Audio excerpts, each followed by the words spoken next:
সুস্বাগতম আমার সুপ্রিয় বন্ধুরা, প্রত্যেকে ভালো আছেন। আজকে দীপঙ্করদা নিয়ে এসছে Yamaha natural sound AV receiver RX-V465। এটি একটি 5.1 এভি রিসিভার ইয়ামার। তো রিভিউ পরের ভিডিওতে দেবো, আগে ফলটা দেখাচ্ছি। ফলটা হচ্ছে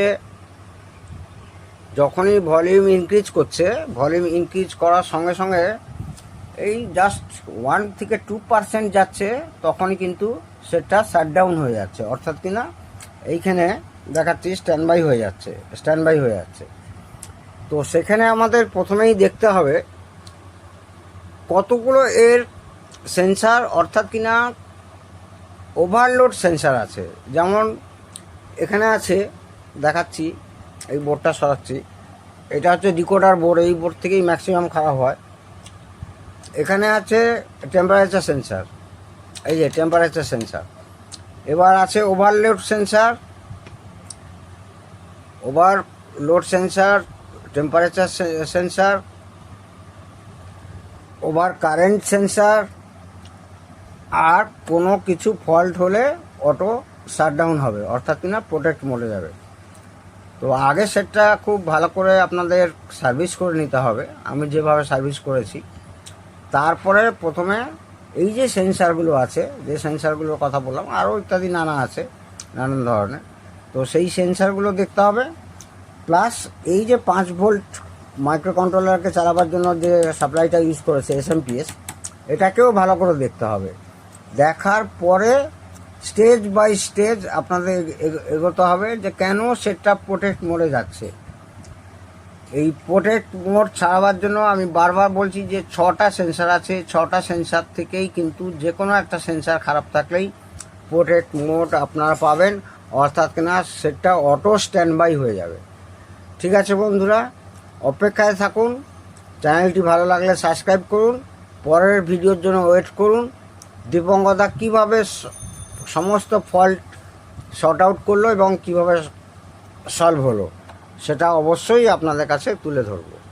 এবারে বন্ধুরা একটু বলে রাখা ভালো, ধরুন একটু ফিটিংস করে নিলাম, এখনও সেটটা সলভ হয়নি।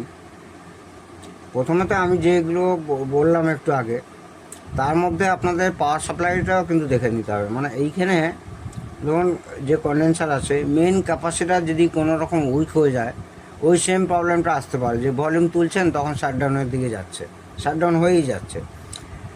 এখানে দেখা যাচ্ছে এই ওপরের তারগুলো যেগুলো দেখছেন, এই ট্রান্সফর্মার ট্যাপিংগুলো, এইগুলো সব তারগুলোই কিন্তু ভোল্টেজ সিলেক্টারের জন্য। কারণ কি, এগুলো ইউনিভার্সাল সেট, ইম্পোর্টেড সেট, জাপানের সেট। তার জন্য হচ্ছে 110 থেকে একদম 120 এরকম ভাগ করে করে আমাদের দেশের জন্য হচ্ছে 240 থেকে 230 220 অবধি করা যায়। এই তারগুলো সেইগুলো মেন যে অ্যাম্প্লিফায়ারের পাওয়ার সাপ্লাই, এখানে 40-0-40 আছে। 40-0-40 নিয়ার অ্যাবাউট প্রায় আপনার ওই 10 অ্যাম্পিয়ারের মতো। তা এইখানে তাহলে ডিসি হওয়ার পরে আপনাকে লোড দিয়ে দেখতে হবে, অন্য লোড, এই সেটের অ্যাম্প্লিফায়ারের লোড না, কিন্তু তখন দেখতে হবে যে এতে ভোল্টেজ কতটা ডাউন হচ্ছে। 1-2% তো হবেই, তার থেকে বেশি ডাউন যদি হয়ে যায় তাহলে কিন্তু পাওয়ার সাপ্লাইতে ফল্ট আছে। সেই জন্য আপনারা বারবার এই দুটো মেন ক্যাপাসিটার দেখবেন। এছাড়াও অক্সিলারি পাওয়ার হিসাবে অনেক জায়গায় ক্যাপাসিটার আছে, যেমন কিনা এর ভেতরে আছে, আমি পরের ভিডিওতে আপনাদের আরও ভালো করে দেখাবো। এখানে আছে, এখানে পাওয়ার রেগুলেটর আইসি আছে, সেইগুলোও ভালো করে চেক করতে হবে। 6খানা সেন্সার আছে, 6খানা প্রোটেকশান মোড আছে, মানেই যে সেন্সার খারাপ এটা মোটেও আমি বলতে চাইছি না। আপনার ওই সেন্সারটা কেন ওকে ওভারলোড হিসাবে চিহ্নিত করছে, সেটকে জানাচ্ছে, কমান্ড দিচ্ছে যে তুমি ওভারলোডে চলে যাও, সেইটাকে কিন্তু আপনাকে খোঁজ করতে হবে, আগে ফাইন্ড আউট করতে হবে। তার মানে এই না যে সেন্সারগুলো খারাপ। যেমন এখানে যেটা দেখানো যাচ্ছে অতি সহজভাবে, এইটা হচ্ছে আপনার টেম্পারেচার সেন্সার। আপনি ভাববেন যে ওই টেম্পারেচার সেন্সার খারাপ, সেই জন্যই হয়তো ওভারলোড হয়ে যাচ্ছে গরম হওয়ার আগে সেটটা, কিন্তু তা নয়। আপনি আগে সেসব দেখবেন না। সেন্সার খুব কম খারাপ হয়, সেন্সার যে খারাপ হয় না তা নয়, খুব কম খারাপ হয়, সেন্সারে পরে যাব। আর সবচেয়ে হচ্ছে সমস্ত কিছু লাগিয়ে এই বোর্ডে এসএমপিএসে 5 ভোল্ট কোনো রকম ড্রপ হচ্ছে কিনা, কারণ এমসিইউতে এই সাপ্লাইটাই এখান থেকে যাচ্ছে, তারপরে এমসিইউ থেকে রিটার্ন করে এই রিলে চালু হবে, এই রিলে চালু হলে এই ট্রান্সফর্মার চালু হবে, এই ট্রান্সফর্মার চালু হলে পুরো সেট চালু হবে। সেখানেও যদি কোনো সময় কম ভোল্টেজ হয়ে থাকে চলতে চলতে, তাহলেও কিন্তু ওভারলোডে যাবে। আর একটা কথা, এইখানে হচ্ছে এই যে তারটা দেখছেন, এখান থেকেই আসছে, এই এসএমপিএস থেকে আসছে, এইখানে সাপ্লাই ঢুকবে 5 ভোল্ট, তারপরে এইখানে হচ্ছে ডিসি টু ডিসি কনভার্টার হয়ে এখানে 3.3 ভোল্ট, 5 ভোল্ট, 2.7 ভোল্ট, 1.7 ভোল্ট, এইসব ভোল্টেজগুলো এখানে তৈরি হবে। সেই ভোল্টেজগুলো আপনাদের দেখে নিতে হবে। যদি হচ্ছে তাহলে এইখানে স্পষ্ট দেখতে পাচ্ছেন আপনারা, এইখানে একটা ক্রিস্টাল আছে, এখানে একটা ক্রিস্টাল আছে, এইখানে ক্রিস্টাল আছে 24 মেগাহার্জ, এখানে আছে 27 মেগাহার্জ। সেইখানে ডিওসে দিয়ে ভালো করে দেখে নিতে হবে। অবশ্যই আপনাদেরকে নিয়ে এর পরের একটা ক্লাস অবশ্যই চালু হবে, মানে আমি দেখাবো।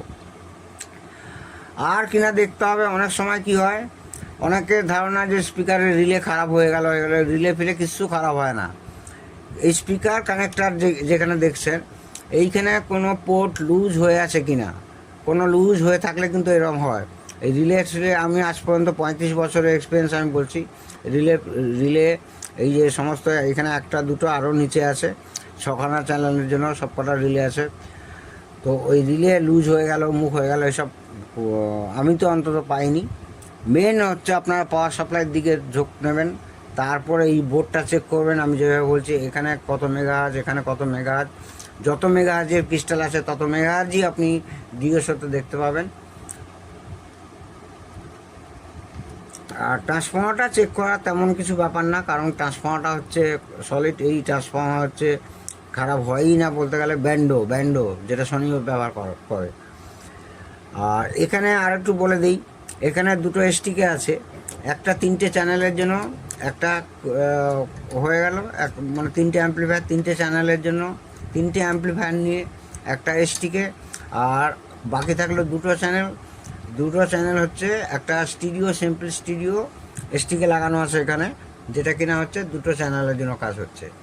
আর সাব প্রি আউট করা আছে, যেটা কিনা সাব অ্যাক্টিভ সাব হওয়া চলার জন্য। তো এইবারে আমি পরবর্তী ভিডিওতে আপনাদের অবশ্যই দেখাবো যে কী করে সমস্ত ফল্ট ফাইন্ডিং করে দীপমতা এই সেটটি কী করে সমাধান করলো। ততক্ষণ পর্যন্ত আপনারা ভালো থাকুন, সবাই সুস্থ থাকুন। জয় হিন্দ, জয় ভারত।